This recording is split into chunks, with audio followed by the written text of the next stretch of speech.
Recording. All okay? Thank you. Okay. Right, well, it's episode 55, Sunday the 17th of May, 2020. I was just seeing where the speakers are on the Apple Mac, and I have a feeling I might have been putting the notes in front of it sometimes, and that's why the music didn't pick up. But it's not obvious, you know. It's not obvious where it is. It's a bit of a secret. The camera's obvious because it's at the top. Oh, what's that? The washing machine just finished. Oh, It's stopped now. I'll sure. open it up. Done it. Such little things annoy you, don't they? Big things. They are big things. Look, it's a tiny little noise. Okay, so let's crack on. We got the music. We had Tony Fulbrook, got it really quick. Soul to Soul, Keep On Moving.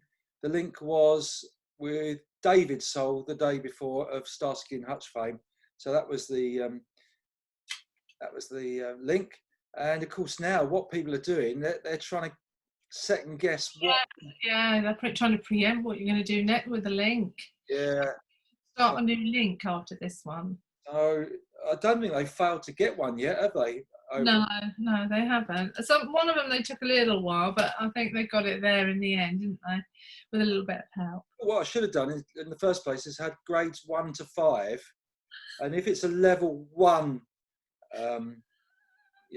song that is easy that you could get, and the link, then they'd only get 1 point. But if it's a 5, they get 5 points for it. But never mind.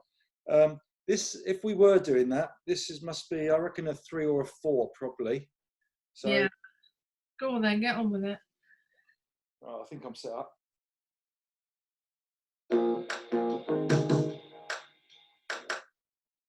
Okay. Did you hear that? Yes, I heard it. I hear it all the time. It's just, whether it's recording or not. Okay, good.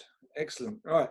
Next thing, we've had a few more viewers giving a bit of feedback, which is always great. So I'm going to share the screen with one of them, which is James Ridger, who, really nice guy. Well, I've just realised those shorts are a bit little, aren't they? Lucky I've only got the top half there. Look at that. Can you see it? Just cover that bit up. Paddock Wood, stalwart, great club man. Really nice guy, James. Always sends messages congratulating Tunbridge on various achievements over the years. You're not going to guess. I think I'm in the background. Oh, hang on. Let's have a look. That's not you. Oh no, it's a man, isn't it? Are you sure? I don't know. Don't know who that is. No. It's a bit blurry, isn't it? Yeah, well, it should be. It's a great photography, you see, bringing out the sharpness. You don't understand. That person isn't in focus, Mark. Yeah, you're moving around a bit. Don't move around a bit. Remember that first episode? Yeah, that was funny. We watched that again last night. Good. Loads of feedback again. Really appreciate it. First of all, very serious one, actually. Dave Adkin phoned me up. Remember I mentioned, I happened to drop in that we got separate bank accounts. It's really the current account, of course, not everything else. But he said anyone in that situation where you have got separate accounts or finances ought to have power of attorney. What worried me is he kept referring to me going doolally rather than you. So,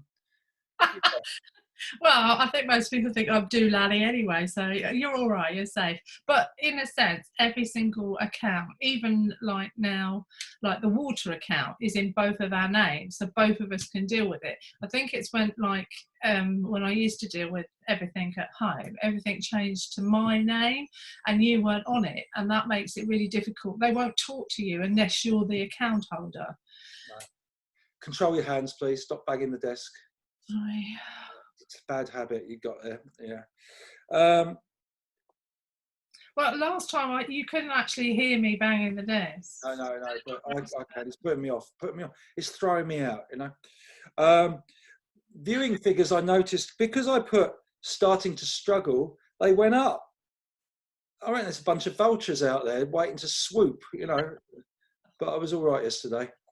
Well, I think, yeah, but I think sometimes it's out of concern. You're starting to struggle. People think, oh, I wonder what's happening to him. Maybe they can relate to it or something. I don't know.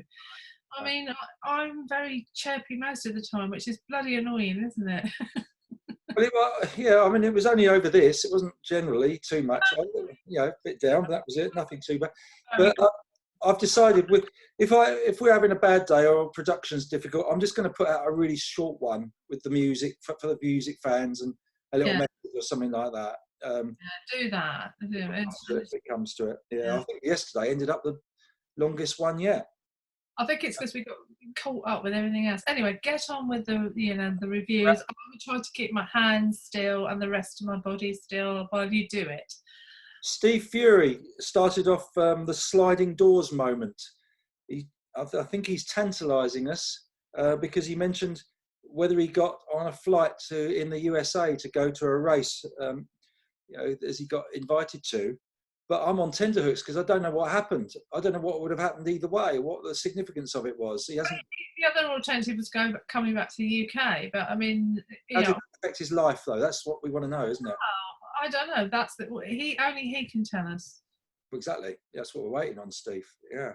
Yeah, give us a bit more. But you watch Sliding Doors, so do you want to? We had a bit of a discussion yesterday about the significance of it. You paid £3.99 and watched it, didn't you? Yeah, well, I couldn't remember it precisely because it was some time ago that I've watched it. So I think it was when it was released. Anyway, I've now got the gist of the whole thing. It's first of all, if she misses a train and then she doesn't find out that her boyfriend is cheating. But then the long short of it, in the end, she does find out because the other woman invites her round for a job, and she then finds out. So there's two different paths. But in between time, because she's missed the train, she then meets the other guy that she's involved with, and then at the very end, they're like back in the lift, and it's almost as if they can continue life. So it's almost like resolving a particular problem. Mm. Which it is very good. I probably haven't explained it very well, but not really Barry Norman, are you? No, not really. But in a sense, I'm not going to take offence, Mark. You can throw as many insults as you like at me. I'm not going to take offence because at the end of the day, you're a jerk. Oi. You've been watching too much American TV. Obviously. Yeah. So Angie Crush had a sliding doors moment where she went to Marbella to see her old work colleague. Just had a tour around the offices on the Sunday, and the boss happened to pop in and offer her a job on the spot. So that was a real sliding doors moment, I think, wasn't it? She also asked if you or I had a sliding door moment. Yeah, we'll come to that. Yeah, all right. Yeah, don't jump the gun. Yeah, got that on the agenda. All right, Mr. Producer, you're very annoying today. Yeah, all right. Keep calm. Alan Buckle liked the fact that I was timing my walk. I'm put it on. Oscar. Yeah, without Oscar, he can't manage 54 minutes walk. But Tony Fulbrook on that saw that somebody had posted on Strava, which is the activity app for logging training and cycling and swimming and running, that they posted their gardening on there. What do you think of that? Very sad. Yeah. James Ridger, I mentioned, he always enjoys listening. He's just come out of the woodwork. I think he just thought I needed that boost of a message from James. So thanks for that, James. What else have we got here? Oh yeah, Angie, you remember I was talking about the decision about whether somebody goes on holiday, but they would change their flights if they were in the A team for a relay. Oh yes, yeah. Yeah, Angie said that she would let them go on holiday, not spoil the holiday, unless it was extremely significant situation. I do think it depends on the person, doesn't it? I mean, if they're offering that, but then they're almost like, in that situation, they were almost blackmailing you to pick them for the A team to be able to do it. So I'm averse to making a decision on yes, but I appreciate that you're trying to help, but there's a proviso that if you help, this is what you want. And life isn't like that, is it, really? Let's be honest about it. If you're chosen for the A team and then they changed their flights and got back, that would have been a different scenario. That would have been helping the team manager. But to actually write to you 2 weeks before they're going and saying, we're willing to change our flights if you pick me for this team, I think is morally wrong, because there are others perhaps who deserve a chance as well. That's very well explained. That's exactly the position I took. I'll only run if I'm in the A team, sort of thing. And to be honest, I've started watching that Friday Night Lights series, and it's about American football.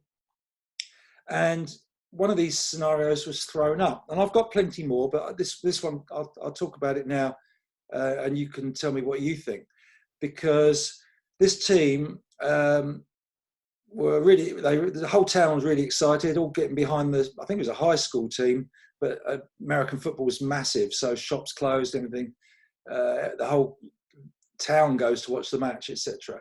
And in the first match, the star quarterback, he's the bloke who throws it to the runners, he got a serious injury. He was taken out, and they got this more nervous guy in, who won the first match for him, and then I think they lost the second, and in the third they got this new guy, superstar player, who was a bit bolshy, not a team player, and he made it clear to the manager he was only there to try and get a scholarship to a university, and they weren't going to be friends.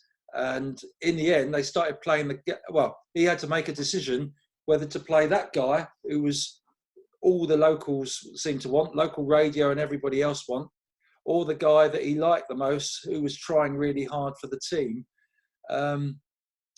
A very difficult scenario, because he was between a rock and a hard place, really, if it had gone wrong. Have I explained that all right? Yeah. So what's the outcome? What do you think? Oh, what do I think? Yeah. Well, I wouldn't like to be pressurised. If I'm given a job, I would want to do a job. But I mean, in America, there is so much pressure on the team manager to do it right. And also it's the locals actually sort of like finance it as well. So in a sense, it becomes a very, very difficult position to be in, because you've got the guy who's putting money in saying, I want this. And it's the same scenario as, I'm because I put money in, I want you to do this. There's a proviso on actually helping. And so that makes my job impossible, because I can't please everybody. For instance, if I'm the coach, I'm putting myself in that position. So I would do what I feel comfortable with. I would probably put the guy in first, and after the first. Which guy? The guy that everybody wanted, because that would prove, then that takes the pressure off. Then I could change it in the second half if it doesn't go right. And so in a sense, I'm taking the easy path. Have you watched it? No. Well, that's what he did. And what compounded it, made it even worse, was the guy started off really well and it all looked good. But then he decided to take things into his own hands, and he wasn't doing as the coach. Well, the first time they scored a touchdown when he actually went against the coach's instructions. And of course, that made it very difficult for the coach, because they were doing well. And then he continued to do that in the game until and failed. So then they brought the new guy on. I don't think I've got to the outcome of the match, though. What do you mean the new guy? Are you mean the old guy? But he did what he wanted to do. He put the coach put the new superstar guy in. Yeah, and he scored a try, and then he wasn't doing so well, and then he put his guy in. Yeah, but the superstar guy was going against the coach's instructions, which started off well, but then that's always going to be the case if you're an individual and not a team player. So that makes your life very difficult, doesn't it? The scenario would have been really difficult if they'd gone on and won the match with him doing that, wouldn't it? Well, yes and no, because I mean, at the end of the day, you've got all these opinions and they think they know better, but they're not dealing with the players. They don't know the players. So at the end of the day, if you're giving someone a job, you should allow them to do the job. And step back. You might have 29 opinions about what they're doing. Hindsight's a wonderful thing. You can say, oh, that didn't go well, you didn't do that. But if it had gone well, and with football and American football, it's a fraction of a second's decision, etc., whether it's going to go well or not, isn't it? So at the end of the day, it's really difficult to be ultra critical. I mean, you don't need too many people interfering in your decision making. I mean, if you want to ask someone, then that's okay. But people giving you their opinions, without sort of you really asking for them, isn't very helpful at times. Very difficult, because of course it wasn't just a voluntary job. This coach, he couldn't walk away from it. It was his proper. Yeah, he's paid well, because out there they are paid. So yeah, I do understand. I do understand where he's coming from. But the point being is, we have a saying over here: don't get a dog and bark yourself, and it's very true. You've got to allow someone to fail before you can say, right, this isn't working. This is what I want to do now. We've got to change it up because it's not working. And if you don't give them the chance, then you're not being fair to them. Mm. Yeah, even though he's an obnoxious little devil. It doesn't matter. Yeah. Okay. There's one for big debate. We might have to curtail this, because we've gone on for quite a lot on that, but that's good. That's good. A bit worried about Graham Saker. He's still wondering how we all got into this situation. What are the reasons behind it? Graham, look forward, mate. It's we won't get to that for a while. So fear is the answer. We're all fearful of it. We don't want to get the disease. We want, the government wanted to protect the National Health Service. It would have been overrun, and it is fear of the unknown. And sometimes you have to grasp it with two things. But the encouraging part is that we have very low infections in this part of Kent. Ashford is higher, but Tunbridge Wells, Tunbridge, Sevenoaks is very low compared with quite a few other places in Kent. So we're extremely lucky. Yeah, well, he's in North Kent, isn't he? Right, sliding. Hubert from Canada just wanted to update everybody on his fence. Rain stopped play on that front this weekend, so he's not getting his fence finished. But we expect the video or photos to come in at some point soon. He also linked a number of things. You're talking about the sliding doors moment. You reckon this could be it with the pandemic, and there might be people that, I think what he was saying is, they might review their jobs when they get back and say, chuck it. You remember I was saying about attitudes changing?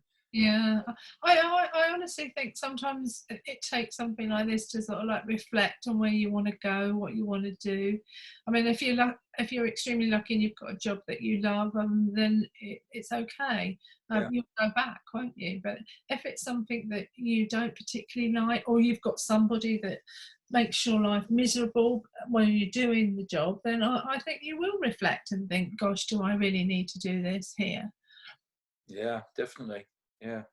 And Scott, I don't know whether they're quite sliding doors moments in his life, but he's made some big decisions. And he generally thinks they've been for the better, which is good to hear. So have you got any sliding doors moments, just to wrap up? Oh, I have. I mean, for instance, I answered an advert in the newspaper for a job locally. I was working in London, doing long hours, quite happy, enjoying it, stopping off at the wine bar, having a drink with a friend, coming home, etc. And someone made me answer the advert. Now, I could have still been working in London sort of like 10 years later, etc. And so that did change my life in many respects, because I worked locally. I mean, there are moments in your life that if you went that way, then it is a sort of like a sliding door moment, isn't it, really? I mean, I wouldn't have had a good job down here, wouldn't have made perhaps so much money, wouldn't have had my family. I mean, it's sort of like snowballs into all sorts of things that, you wouldn't have done if you hadn't made that decision. Yeah, definitely. It's I thought that it's more about who you're lucky enough to meet in life, you know, that is generally the sliding doors moment. There's certain people you happen to be working with, or they do something that has an impact on what you're doing, that sort of thing.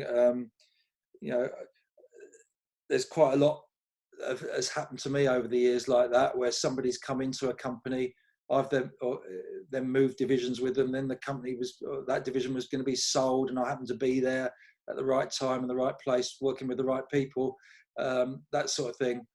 Just strokes of luck, really, in that respect. Also, I think that the people that you meet do change you. You gain greater understanding by meeting different people, don't you? So I do think if I mean, sometimes I just have affinity with people. I just meet them and I'm very happy, and then other times I think, oh God, why are you being like that? And I hate negative people, and so you tend to sort of like, I like positive people, and you've got this like mindset on people who you can relate to and other people that you can't to. So it is about people and circumstances, being in the right situation. And I'm a great believer that you just have to be in the right place at the right time, and you get on in life. Mm-hmm. Yeah. I've got another sliding doors moment, but I don't think it's a bit sad, so I won't mention that. No, let's not be sad today. Let's. I'll tell you what, I've got one where Angie was saying extracts from my book, and it's not a sliding doors moment, but I went to Charlton once, took Alistair, youngest son, and one of his friends. Do you remember it? A young lad called Martin, and Charlton used to sell these lucky dip sort of tickets, and Martin's father had passed away from cancer in the year or so before, and they were struggling, and he won 850 quid on the ticket. Do you remember that? That was nice. Really good.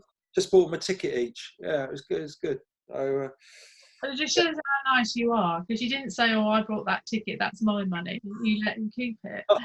No, that would have been kicking somebody when he was down a bit, wouldn't it? Crikey.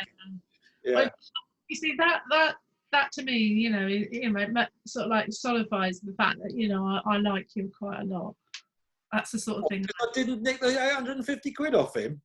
No, because it's the sort of thing I would do. I understand and agree with what you did. Well, yeah, I would have thought so. Yeah. Anyway. Well, don't get too serious now. We could get deeper. Yeah, I'm teaching young lads to gamble. No, it wasn't as if you bought them 20 tickets each or anything like that. It was just pure chance. Thin end of the wedge, isn't it, really? Well, you helped him at a very, very sad moment. There you go. Okay. All right, then. Shall we go now? Yeah, cheerio then. See you later. Bye. Bye.